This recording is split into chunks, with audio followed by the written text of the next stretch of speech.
News में आपका इस्तेमाल है। मैं हूं आपका दोस्त मोहम्मद जावेद। हम रखिए खबरों पे नजर, आप रखिए खबरनामे पे नजर। ఇలా ముఖ్యమంత్రి గారు ప్రాజెక్టులు కట్టినా ప్రగతి భవన్ కట్టినా ప్రజల కోసమే కట్టిన అధ్యక్ష.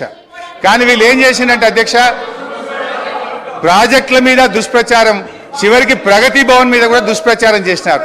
సరే, మొన్న గౌరవనీయులు బట్టి విక్రమార్క గారు ప్రగతి భవన్లో గృహప్రవేశం చేసినారు. చాలా సంతోషం, వారికి నా శుభాకాంక్షలు. అయితే అధ్యక్ష, గతంలో ఇదే నాయకులు ఏమని చెప్పిన అధ్యక్ష, ప్రగతి భవన్లో 150 గదులున్నాయని, బుల్లెట్ ప్రూఫ్ బాత్రూమ్లు ఉన్నాయని, 250 సీట్లున్న సినిమా థియేటర్లు ఉన్నాయని, స్విమ్మింగ్ పూల్లు ఉన్నాయని చెప్పిండ్రు. మరి ఇప్పుడు బట్టి గారు చెప్పాలి, ఎన్ని రూములు ఉన్నాయో, స్విమ్మింగ్ పూల్లు ఉన్నాయా, ఏమున్నాయో ఇప్పుడు బట్టి గారు సమాధానం చెప్పాలి. అధ్యక్ష, మా నాయకుడు తన కోసం ఆలోచించలే.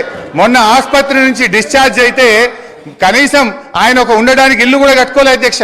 ఎమ్మెల్యేగా ఉన్నప్పుడు 500 గజాల స్థలంలో కట్టుకున్న ఇంటికి, అదే పడావుబడ్డ ఇంటికి సున్నం వేసుకొని తిరిగి ఆ ఇంటికే పోయి ఉన్నటువంటి ఇవాళ నిజాయితీ మా ప్రభుత్వాన్ని, మా కేసీఆర్ అధ్యక్ష.